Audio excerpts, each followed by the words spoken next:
سلام رکھتی ہوں. مریم سلمہ آیت اور تقریر پیش کروں.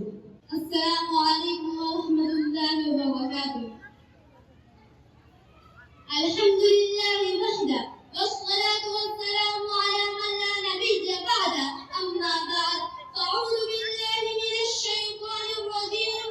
بسم اللہ الرحمن الرحیم.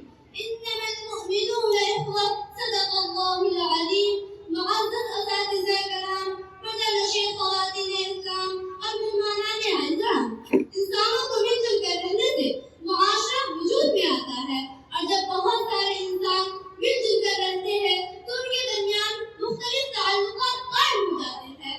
کوئی کسی کا رشتہ دار ہوتا ہے تو کوئی کسی کا کرایہ دار ہوتا ہے، کوئی مالک ہوتا ہے تو کوئی مزدور ہوتا ہے، کوئی دکاندار ہوتا ہے تو کوئی خریدار ہوتا ہے، کوئی حکیم اور ڈاکٹر